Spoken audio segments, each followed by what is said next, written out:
Comment trouver les bons mots-clés pour votre stratégie SEO?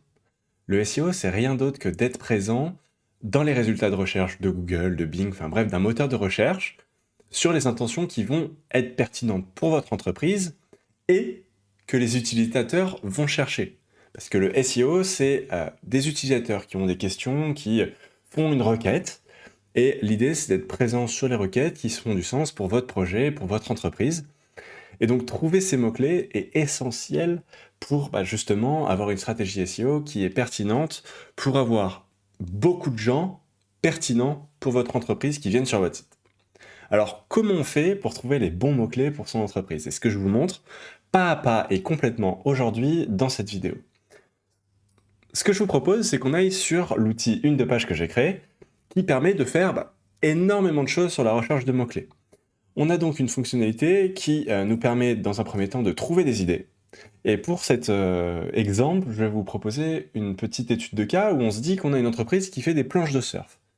Donc ici, je vais rentrer planche surf dans le mot-clé de base et je vois que l'outil me propose du coup différentes suggestions classées par volume de recherche avec énormément d'informations comme le volume mensuel, la difficulté, la concurrence, le coût par clic si j'achète de la publicité sur ce mot-clé-là.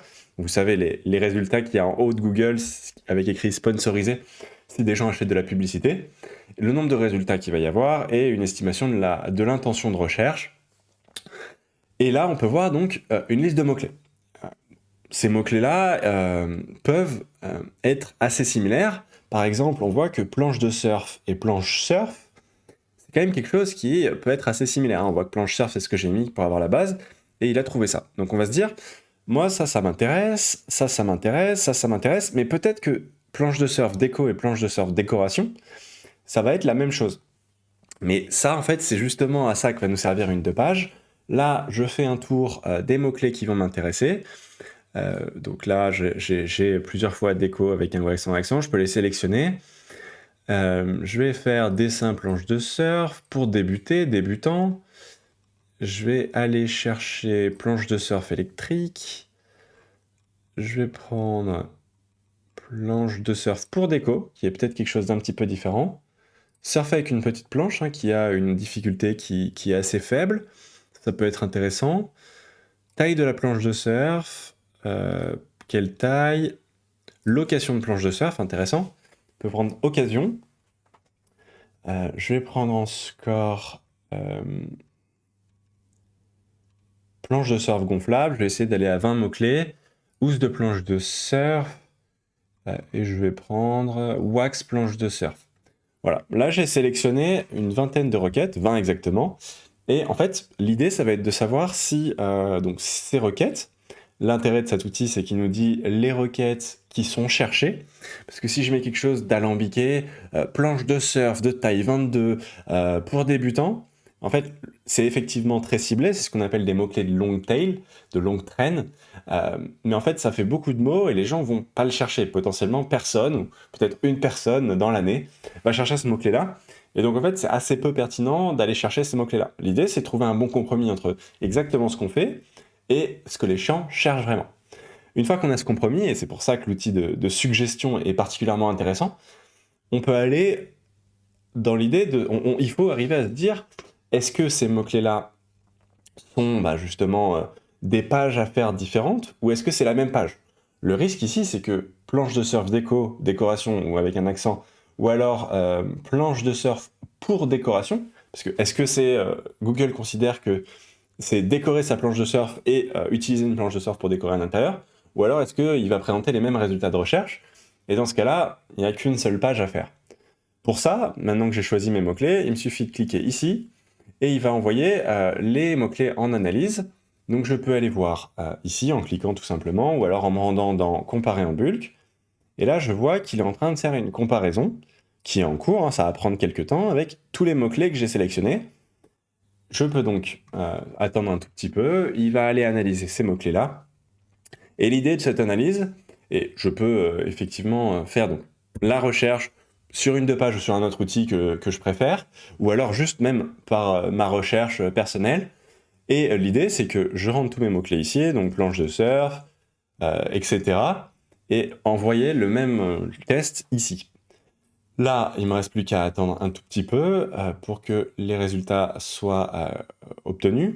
Et donc, en fait, ce qu'il fait derrière, c'est il prend planche de surf, il regarde ce que les résultats que Google a positionnés, il prend planche surf, il prend planche surf déco et il les prend toutes. Et individuellement, il va comparer les résultats que Google propose pour nous dire, bah, OK, sur ces deux requêtes données, est-ce qu'il faut créer des pages différentes parce que Google présente des résultats différents qui sont pertinents pour chacune des intentions ou des mots-clés qui sont donnés, ou alors est-ce qu'il présente une seule page et donc créer, enfin, les mêmes pages et donc créer une seule page qui pourrait être positionnée sur ces deux mots-clés. Parce qu'une page va avoir pour objectif en simplifiant de se positionner sur un mot-clé, mais en fait une page peut se positionner sur plusieurs mots-clés en même temps. Parce que c'est les mêmes mots-clés, ou alors parce que c'est des mots-clés qui sont cohérents et qui peuvent du coup être pertinents.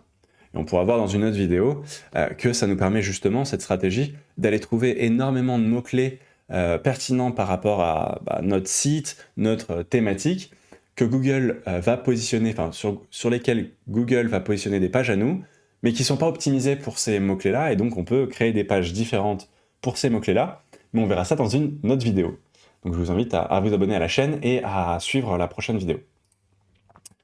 On voit que donc maintenant j'ai rechargé la page, j'ai mes résultats, donc 20 requêtes sur google.fr. Ici, donc, je vois que ces 20 requêtes, en fait, se transforment en 13 pages différentes. On voit que quand on se posait la question de est-ce qu'il faut, est-ce que c'est de la déco de planche ou est-ce que c'est de la déco d'intérieur avec une planche, on voit qu'ici, planche de décoration, déco avec un accent. Et pour déco, entre celui-là et celui-là, il y a 50% des résultats, donc 5 sur 10, qui sont similaires. Et on voit que donc, Wax, planche de surf, c'en est une, planche de surf et planche surf, c'est la même chose, planche de surf déco, planche de surf Décathlon, bon ça c'est une marque, donc peut-être que c'est pas l'optimal de créer une page tout de suite, surtout si vous vendez des planches de surf. Quelle taille et taille, c'est la même chose, pour débutants et pour débuter, c'est la même chose. Dessin de planche de surf et planche de surf dessin, c'est la même chose, planche de surf électrique. On voit que du coup, à chaque fois qu'il y a un petit encart comme ça, c'est une page, et à chaque fois qu'il y a cette petite flèche-là, c'est une requête similaire. Et je peux d'ailleurs enlever ça et copier-coller tout simplement, ou alors je peux enlever les requêtes liées, et juste là, ça me donne ma liste de pages. Et ce qui est intéressant ici, si je veux un petit peu investiguer un peu plus, on voit que Wax planche de surf par rapport à Wax planche de surf a 100% de similarité, hein, c'est normal. La SERP comparée à elle-même est exactement similaire, et elle a 0% de similarité, donc il n'y a aucun résultat en commun avec chacune des autres mots-clés qu'on a testés. On voit contrairement à planche de surf et planche surf, on voyait ici 80%, et on voit qu'il y a 80%, donc 8 résultats entre planche surf et planche de surf. Et si je veux encore plus creuser, il me suffit d'aller comparer les deux SERP, je vois que planche de surf, j'ai ces éléments-là, et planche surf, j'ai ces éléments-là. Donc j'ai effectivement deux différents, et on voit que donc le premier résultat est le même sur les deux, Hawaii Surf pareil, et là Zeus est quatrième, alors qu'ici il est troisième. Mais ils sont présents tous les deux. Et donc il y a bien 8 sur les 10 résultats qui sont similaires, donc les 80% qu'on peut voir ici. Et je peux donc avoir le résultat de tous ces éléments-là ici. On voit qu'ici il y a 10% entre planche surf et planche surf déco, que là on a effectivement bien un cluster de recherches qui sont assez similaires. Donc, si je crée une page pour planche de surf décoration et une page pour surf déco, ça c'est la porte ouverte directe à ce qu'on appelle la cannibalisation SEO. Ça veut dire que Google ne saura pas choisir entre les deux pages, et vu qu'il n'arrive pas à choisir quelle est la page pertinente pour ce mot-clé, il va du coup pénaliser les deux pages en les plaçant plus bas sur les résultats de recherche, en les faisant alterner. Enfin bref, c'est un peu l'enfer, c'est plus de travail, plus de dépenses en temps et en argent, et en fait beaucoup moins de résultats, cette cannibalisation. Et c'est ça que ça va nous permettre de faire, de passer nos mots-clés dans cet outil pour justement savoir quelles sont les requêtes qui méritent une page. Et donc, j'ai l'ensemble de mes requêtes que je veux traiter, voilà les pages que je dois traiter. Et on voit que du coup, on a bien ce résultat qu'on peut revoir visuellement qu'on avait par rapport à ici, et qu'on peut voir si je veux comparer surf de planche, enfin on avait ici, hop, on avait ici, on a dit entre planche, c'était planche surf, donc planche surf et planche de surf déco, donc je vais remettre planche surf et planche de surf déco, et on voit qu'on a effectivement un élément en commun. Là, il me reste plus qu'à enlever ça, ça c'est ma liste de pages à créer, il me reste plus qu'à créer ces pages, les mettre en ligne et les optimiser sémantiquement pour qu'elles aient justement les bons termes que Google va vouloir pour positionner votre page. Et pour ça, il y a l'outil Serpentix que j'ai créé aussi qui vous permet de faire ça. J'ai créé le guide planche de surf qui est une page. Et là, je peux du coup voir le guide et j'ai donc toute la liberté pour justement créer ma page parfaite pour ce mot-clé-là. On voyait ici que planche de surf, c'est une page à créer. Donc, j'ai utilisé ce mot-clé pour justement créer mon guide ici. Et il ne me reste plus qu'à générer mon plan. Donc ça me permet en automatique d'avoir un plan qui va se générer ici. Ou alors de commencer directement à écrire. Hein. Je peux écrire planche de surf. Je vois qu'ici mes mots-clés commencent à se remplir. Donc j'ai une fois le mot sur les 6 ou 10 qu'il faudrait. Idéal pour les vagues. Et je vois qu'ici il me le faut une fois, donc ça va me le mettre en vert. Avec ça, vous avez plus aucune raison de ne pas vous positionner. Vous avez les bons mots-clés, vous savez comment les optimiser.